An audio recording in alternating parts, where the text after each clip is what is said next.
Cinequiatría, el podcast que explora a tus personajes favoritos desde la perspectiva de la salud mental.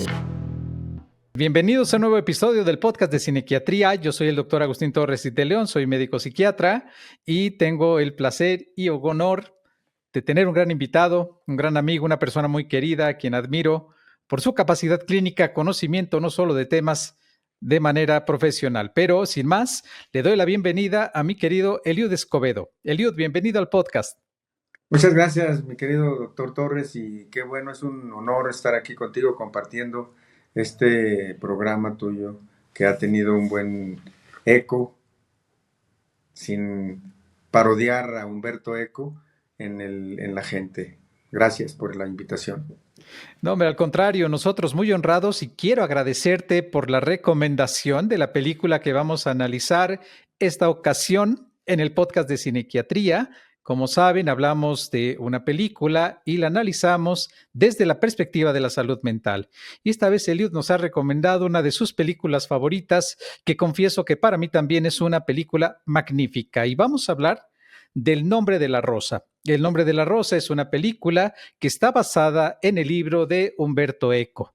Y la trama va de cómo en una abadía, un libro prohibido porque hablaba acerca de la comedia, es el libro de Aristóteles, ¿no? Comentábamos con Eliud, que tenía como prohibido reír, prohibido tener este tipo de emociones, porque si tú te ríes, le pierdes el temor a Dios.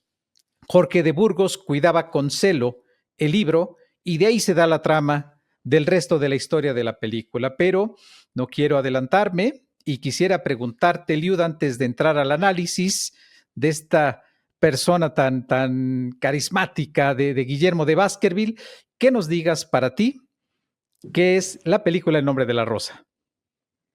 Para mí significó una gran película, un autor maravilloso, en una dirección que respeta mucho el texto. Esta es de las pocas películas que hacen reverencia a un texto que es el mismo nombre, El Nombre de la Rosa, del escritor maravilloso italiano Umberto Eco.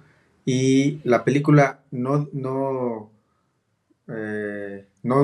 desdice o no le falta respeto a un texto. La mayoría de las películas basadas en libros siempre reciben la crítica de no respetó el texto, siempre el texto es más imaginativo, hay mayor profundidad en el manejo de los temas. En el caso de la película, por ejemplo, me viene a la mente esta escena donde va caminando Sean Connery, Baskerville, pues, cuando abre y cierra el paraguas para espantar a las avecillas que había alrededor de la playa. Esto se me hace maravilloso. Entonces sí, es una película que me impactó gratamente y bueno, ahí estamos.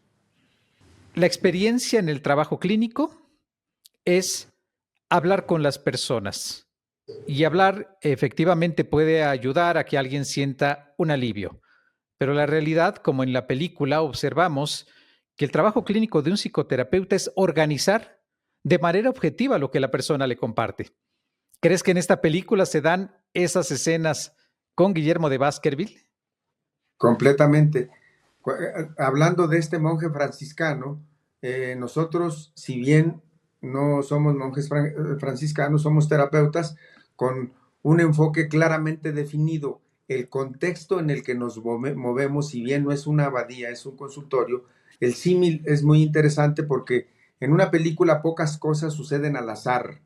En la película ninguna cosa sucede al azar, tienen un sentido.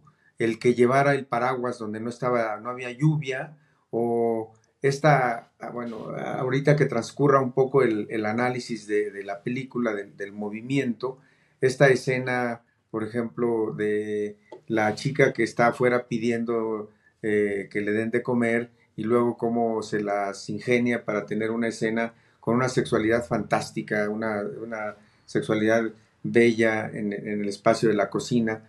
Esto se me hace que no hay cosas al azar en un director de película cuando pone todos los elementos en secuencia para que tú los vayas integrando y veas, esta chica, etcétera.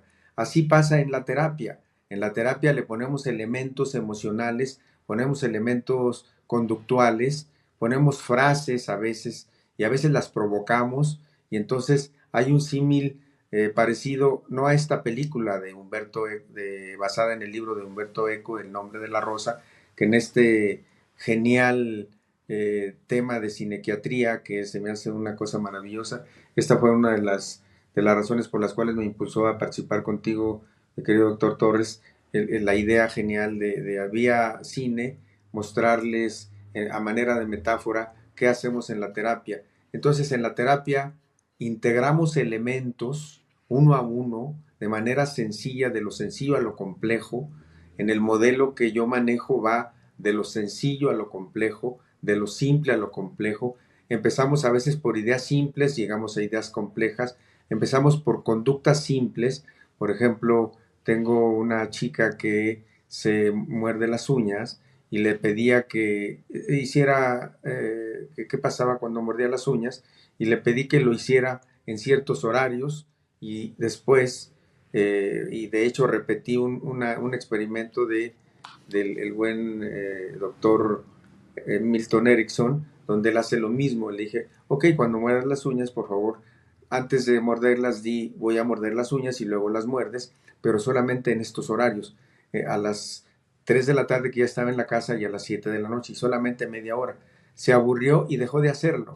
Entonces, juntamos elementos muy puntuales, tal cual un director de cine y tal cual un director como El nombre de la rosa, que este director maravilloso es genial, Jean-Jacques Annaud, que en 1986, sí, en 1986 haría la película de la obra de Humberto Eco, que él la publica en 1980.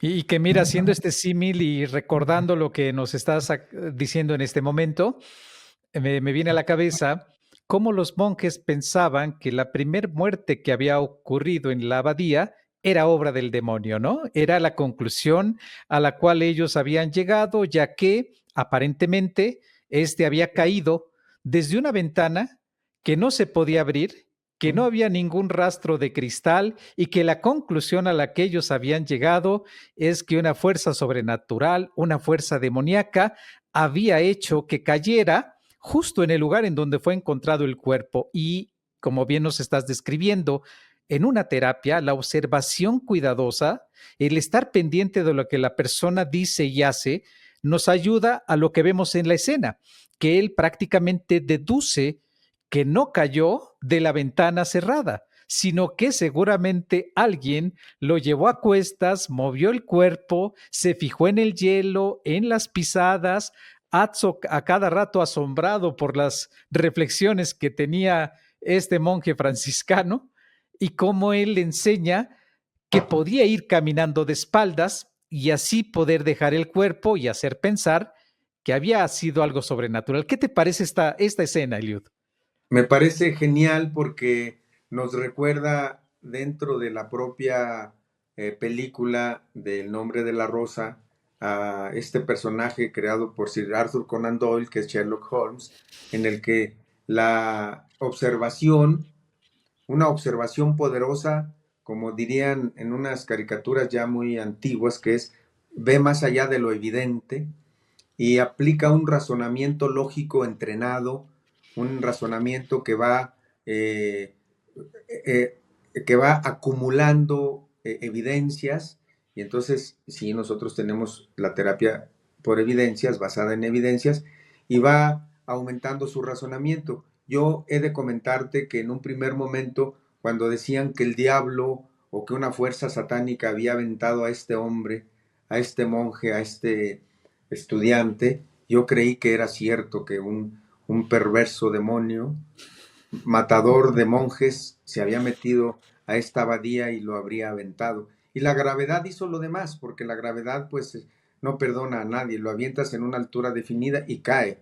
Todo objeto pesado tiende a caer, y entonces dije, sí, seguramente fue el diablo. Pero después ya leyendo más adelante y viendo la película, te vas dando cuenta que esta ingenuidad de pensamiento empieza a cambiar cuando empiezas a integrar justo estos elementos de empezar a estructurar un pensamiento racional en el que dices, ok, ¿dónde han sucedido estas muertes? En la abadía, ¿dónde? Y se dan cuenta que es en la biblioteca.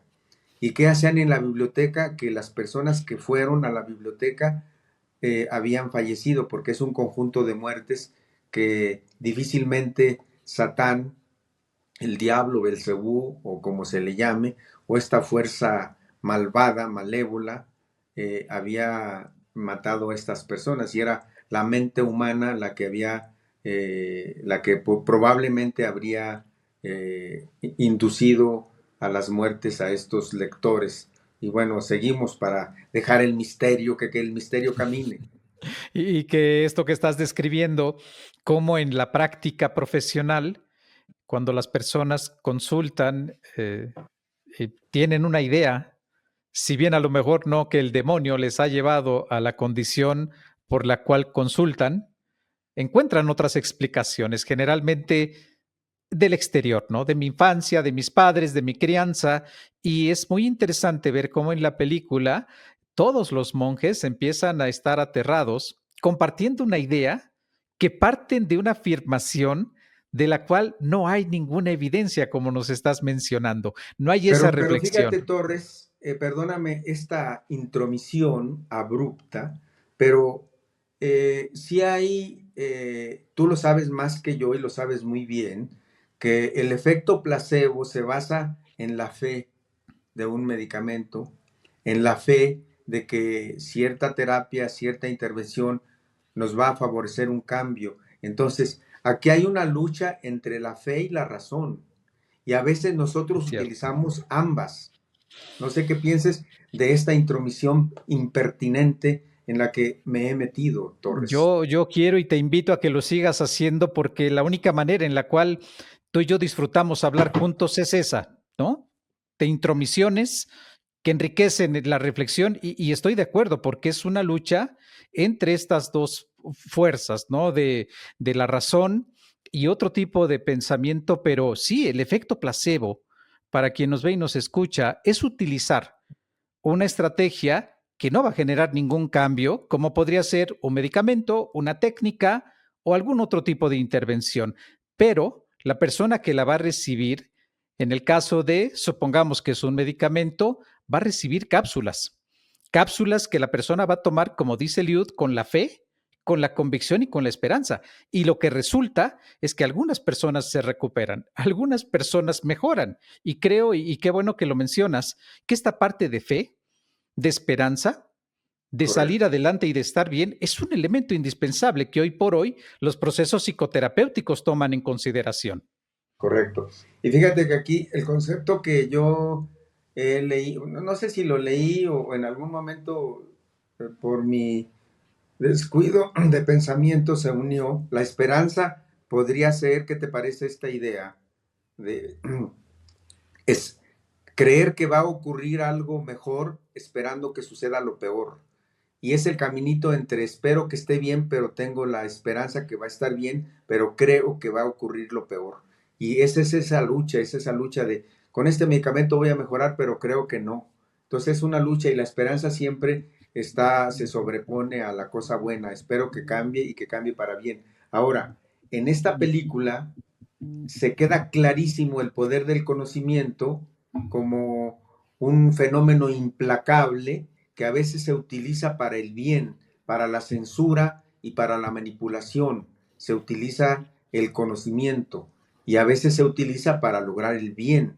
Y parece que Baskerville está del lado del bien, para decir, no es ninguna fuerza satánica, ninguna fuerza del mal la que está induciendo a estas muertes, es el ser humano. Y aquí el ser humano se convierte en alguien que lo humano, como dice, y lo sabes bien, hay que, lo semejante se cura con lo semejante, lo humano afecta a lo humano, un humano afecta a otro humano. Entonces aquí el conocimiento va en contra, cierto conocimiento, que también la razón es conocimiento, pero a veces se usa de manera perversa y que esta es una parte nuestra que nos la enseña muy bien la película cuando Burgos, Jorge de Burgos, Ujú. empieza a manipular todo el ambiente para hacer creer que algo ajeno al ser humano está cobrando víctimas por alguna razón. Y en este caso creemos la risa, por ejemplo. En este caso los franciscanos ortodoxos creían que la risa era ofensiva a Dios, porque ¿de qué te ríes si a Cristo lo crucificaron? ¿De qué te ríes si por nuestros pecados han crucificado a Cristo? ¿De qué te ríes? ¿De dónde viene tu alegría? ¿De qué entraña malvada viene tu alegría si nosotros somos los responsables de la crucifixión, de que Cristo haya muerto por nosotros en la cruz y haya conocido el Hades? Y entonces era razonable eso. Yo a mí de repente hasta escalofrío me da cuando digo que yo fui culpable de la muerte de Cristo. Oye, y esto que me estás describiendo, Eliud, te escucho con atención y me viene a la cabeza, no sé qué te parezca esta idea. Algo que se llama conducta gobernada por reglas. Me suena, me suena. Y un poco aquí lo que les queremos decir es que muchas personas, así como la película y lo que nos acaba de mencionar Eliud, rigen su vida a partir de seguir una serie de normas y principios que no estamos señalando que estén bien o mal, pero simplemente estamos haciendo una reflexión acerca de que cuidado, a veces las personas viven más en función de las reglas sin tener en consideración las consecuencias, los riesgos y si esta regla todavía pudiera aplicar en su vida. ¿Te hace sentido? Me hace absoluto sentido, porque ve, en esto de hablar ya de manera técnica del lenguaje, en realidad no hay una verdad, no hay una verdad. Y la búsqueda de la verdad a mí me queda claro que es religiosa. Nosotros tenemos certeza de cierto conocimiento, pero no la verdad. Y la verdad a veces es relativa y, bueno, está sujeta a la interpretación. De repente cuando hablamos en público y tenemos el micrófono abierto, a veces nos da por hablar cualquier cosa y con el sentido común y la conducta humana, hay un momento en que además de vivir y tener una experiencia cotidiana que es muy rica y es absolutamente válida para todo el ser humano, pero hay una parte en que la explicación de esa conducta rebasa la explicación del sentido común, del sentido cotidiano. Yo les explicaba a los alumnos y bueno, a veces lo hago con mis pacientes, nomás que a veces se sienten un poco invadidos, porque les decía, si una persona se la pasa 100 años viendo la caída de una hermosa cascada de agua que es bella por el sonido y por el color y por la espuma que genera, estoy seguro que después de 100 años no nos va a decir que es un compuesto de hidrógeno, de dos moléculas de hidrógeno y una de oxígeno. No nos lo va a decir nunca si no tiene los elementos para descomponer el agua. Igual la conducta humana. La conducta humana, en este caso, que en El Hombre de la Rosa se ve grandemente complejo si tú analizas a cada uno de los personajes. Por ejemplo, a este hombre, ¿cómo se llamaba el que acompañaba a Atso. Baskerville? Es, por ejemplo, es un personaje y te recuerda inevitablemente al Quijote de la Mancha y a su Sancho, te recuerda A inevitablemente Sherlock a Holmes y a Sherlock Holmes y a Watson. Watson, que por cierto, y así como una cosa, dado este comentario que hacemos, en la novela de Sir Arthur Conan Doyle nunca dijo elemental, mi querido Watson. No hay un escrito en el texto del libro que haya dicho esa frase. Y ya la tenemos en la cultura general, ¿no? Pero bueno, esa es parte del impacto que tiene un gran personaje. Pero volviendo a nosotros, entonces, en esta búsqueda de certeza, de alejarnos un poco del conocimiento cotidiano y tener una explicación especializada, que la vas a tener si tienes una preparación académica, si tienes una formación como terapeuta, si estás calificado para ejercer la terapia, entonces, luego entonces, puedes operar la conducta y tener una explicación alterna. Ahí tienes cierta certeza que ciertos métodos, ciertas metodologías, como esta que estaba usando Baskerville cuando decide que las muertes se daban en la biblioteca y se daban por una acción específica y que era el movimiento de un libro que se hacía dado el libro y el tamaño del libro, era un libro semejante, y traje un libro antiguo, semejante a este libro. Es un libro Ajá. antiguo que para hojearlo tenías que humedecerlo con la lengua para darle vuelta a la hoja al papiro, que podía ser de pergamino o de corteza de árbol, de pérgamo o de papel de cerdo, que eran la piel de cerdo se utilizaba para hacer los libros.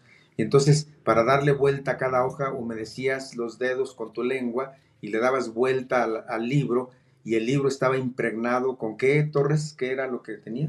No recuerdo, era un veneno, mi Scooby. Era un venenillo letal, porque a la hora de ponerte los labios, de Morados, ponerte, negros. de volver a poner los dedos en tu lengua, ya habías absorbido con los dedos el veneno de las páginas del libro, que Burgos, Jorge de Burgos, había previamente, que era buen químico, porque sí los mataba, hemos de reconocer, o sea, también hay que darle su mérito, aunque era un mérito maldoso, lleno de maldad. Y Y Jorge de entonces, Burgos, no es casualidad que su personaje represente a todo lo que pudiera ir, y quiero hacer esta reflexión, Eliud.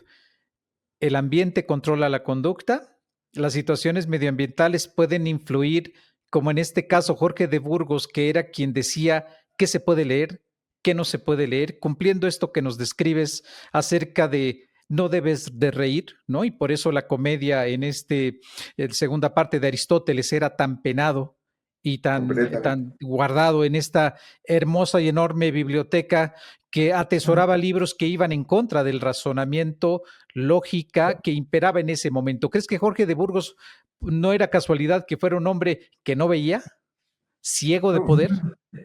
Sí, totalmente. Y además esta parte de la ceguera, como bien dice en la película, y claramente la película es una metáfora ambigua, que la rosa puede simbolizar la belleza, el conocimiento, el misterio o lo efímero de la vida. Y esta ceguera de Jorge de Burgos es también metafórica porque dejó de ver la otra parte de la risa, solamente vio un ángulo de la risa, y lo que nosotros hacemos en terapia es aumentar los ángulos para ver lo mismo.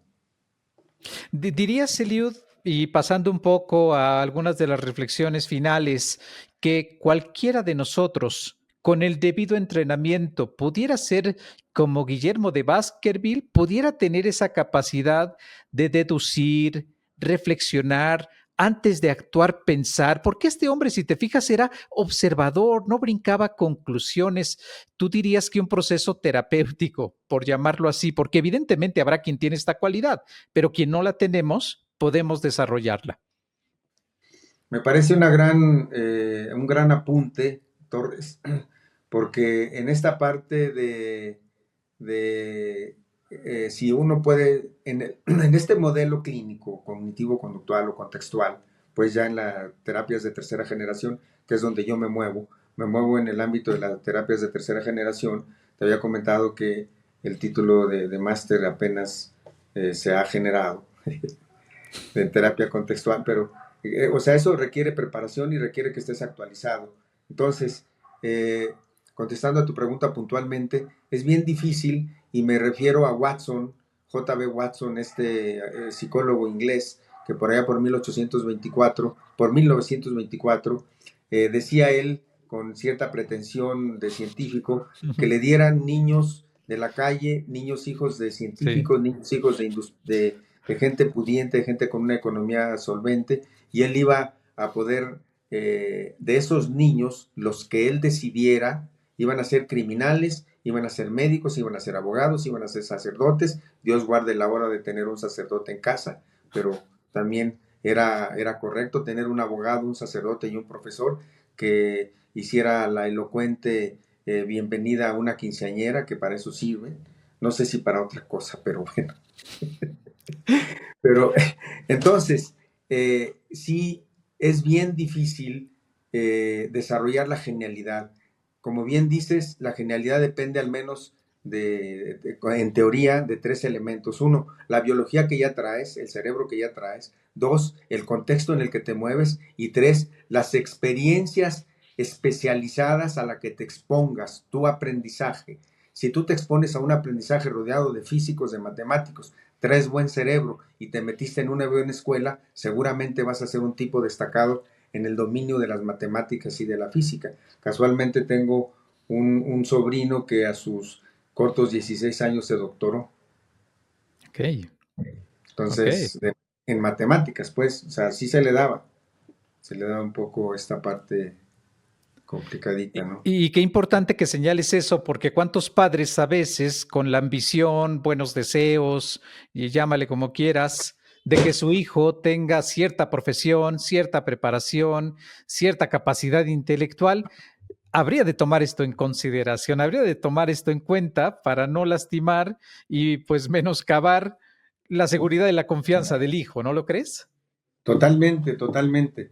Y sí, y un poco, sí, sí, lo creo totalmente de que a veces uno utiliza frases muy poderosas que, ¿qué va a estudiar tu hijo? Que estudie lo que sea, lo que le guste. No, habría que ver el ambiente familiar, definir que si bien el gusto, de gustibus non disputandum, el gusto no se discute, fue una frase que estuvo vigente por ahí de los 300 años, porque le daban sentido a los sentidos. El placer venía sensorialmente, me gusta lo que veo, lo que escucho, lo que huelo, y el movimiento, etcétera, que normalmente nosotros hablamos de 5 sentidos, pero sabemos que hay más sentidos, ¿no? Eh, Esta parte de privilegiar la opinión del hijo cuando es una formación profesional. Hay estudios de Norteamérica, de Estados Unidos, pues, no, ojalá y sin Trump, pero bueno, ahorita está él, donde plantean que la decisión más importante en la vida del gringo, en la vida del ser humano gringo, es la elección de carrera, porque Ok. es la que te deja lana, a la que le dedicas más tiempo, y tú velo en tu propio tiempo. Yo lo veo en mi propio tiempo. Dedicamos más tiempo al trabajo y decimos, es que mi familia es lo más importante. Y decimos, de 100 horas, de 1000 horas, ¿cuántas le has dedicado a tu familia? Y te dices, no, pues como 200. Ah, bueno. O sea, sí es muy importante, ¿no? Pero le dedicas 1 hora al día, ¿no? Ah, está bueno, está bueno. O sea, nada que ver. En la vida práctica, la realidad es imperativa, la realidad afuera de nuestra mente es imperativa, y ahí es donde se mide el aprendizaje del ser humano, ¿no? En la manera en que nos adaptamos. Los ciclos de adaptación del ser humano también son importantes, y ahí es donde, y ya sin darle vuelta al tema, no hay manera de hacer genios, Torres. Hay manera de ser menos estúpidos. Y Perdóname yo, la frase brutal, pero no podría esperar que tu franqueza no se hiciera ver, querido Eliud. Oye, ya entrando un poco en la parte final del episodio, quisiera conocer tu reflexión acerca de la película El nombre de la rosa y aparte de lo que nos has compartido, ¿qué te gustaría que la gente que la ve, la vio y que la vuelva a ver tenga en consideración que quizá no tomó en cuenta? me gustarían 3 cosas. La primera es un deleite visual. La segunda, visual y musical. Tiene unas composiciones musicales maravillosas, maravillosas en todo momento. Entonces es visual y musical. Y una actuación sobresaliente de Sean Connery. O sea, es genial la actuación de este hombre que es uno de mis actores favoritos. La segunda, la temática, yo les recomendaría que sí le echen un ojo al libro. Hay libros, este libro ya está en audio, lo pueden descargar o tener en audio, por si les tienen dificultad en la lectura, porque sí es un libro grande. Y por cierto, y entre paréntesis, nada más comentábamos antes de iniciar este programa, que Humberto Eco fue demandado por un escritor griego que le cuestionó la autoría de su Nombre de la Rosa. Parece que él habría escrito y fue un pleito grande. Yo ya no seguía el final porque pues de repente yo amo a Humberto Eco y dije, no le voy a entrar a eso porque es un escritor, es uno de mis escritores favoritos, y ya no supe en qué acabó, si sí demostró el griego que este Humberto Eco era el plagiador. Entonces, bueno, es un paréntesis. Ahora, la segunda cosa, bueno, esta segunda que sí les recomiendo que lean el libro para que puedan tener el contraste de una explicación más amplia. A veces decimos que una foto es más que 1000 palabras, pero hay que tener esas 1000 palabras. Si solamente tienes 2 palabras, te vas a reducir en tu lenguaje. Y como bien decías, el lenguaje es una herramienta poderosísima para, para comunicarnos, para guiar nuestra vida, nos guiamos. Casi no hay acto humano en personas, digamos, relativamente normales, que no esté guiado por el lenguaje. Dices, voy a abrir la puerta y te paras, te vas a algún lado. Está bien difícil que tú veas a un transeúnte o alguien en automóvil o alguien en un medio público y que le digas, ¿a dónde vas? Y que diga, no sé, voy a tal estación y voy a tal oficina. Está difícil. Nos guiamos por el lenguaje. Entonces el lenguaje es una herramienta poderosísima. Una imagen dice 1000 palabras siempre y cuando tengas esas 1000 palabras. Entonces la segunda es esta de que lean y tengan contacto con el libro. Y la tercera es divertida y la diversión favorece el aprendizaje. La diversión favorece, a veces uno está buscando una frase, una escena y uno se motiva de una manera diferente. Y estas escenas son maravillosas, les recomiendo que vean esta escena donde las personas afuera de la abadía claman por pedir comida y de repente te recuerda otras escenas que no sé si pasaron en Veracruz con esta pretenciosa gobernadora que todo lo tenía resuelto. Perdona que hable de eso, Torres, pero pues eso está pasando en nuestra realidad cotidiana. O de Puebla todo está resuelto, o de las máximas autoridades, para no mencionar más, que todo está resuelto y la gente tiene sed, tiene hambre porque hay poblados aislados que no les llegó comida. Pero bueno, fíjate, ¿para qué nos da el nombre de la rosa de Humberto Eco, este magno escritor?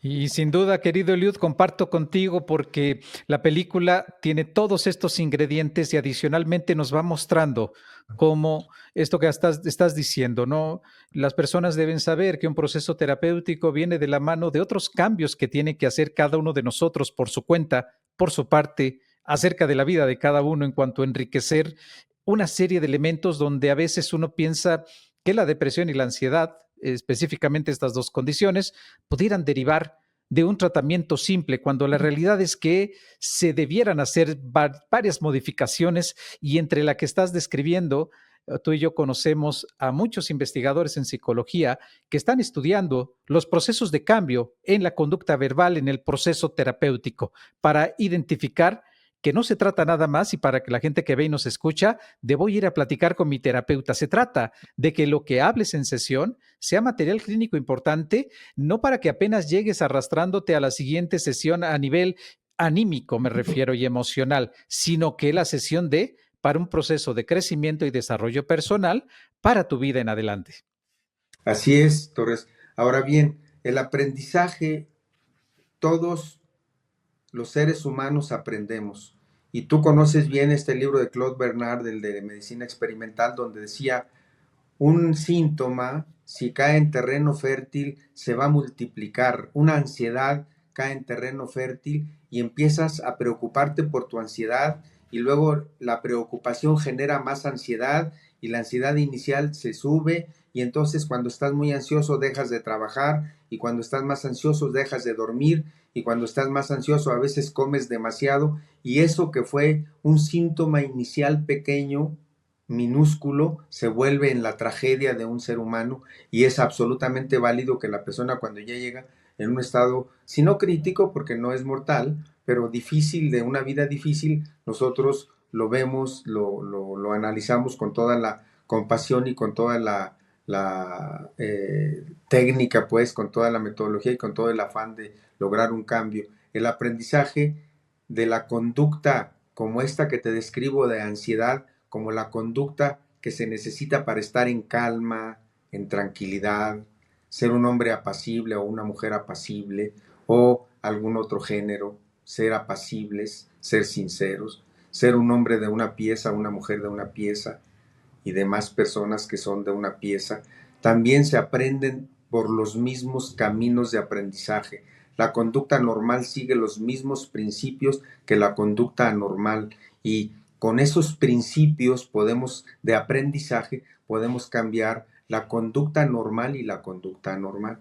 La metodología, el reto, el desafío de los terapeutas y como tú, brillante psiquiatra, el reto tanto del entendimiento de la biología de la conducta humana como de las emociones y de la mente, de las cogniciones. El reto es ser efectivos en el cambio para lograr que la parte de adaptación, la parte de la conducta que interactúa con el ambiente, sea favorable a la convivencia humana, a sí mismo y a la convivencia con los demás, que sea favorable, que facilite el desarrollo del ser humano, la potencialidad del ser humano, que la facilite en sí mismo y en la convivencia con los demás.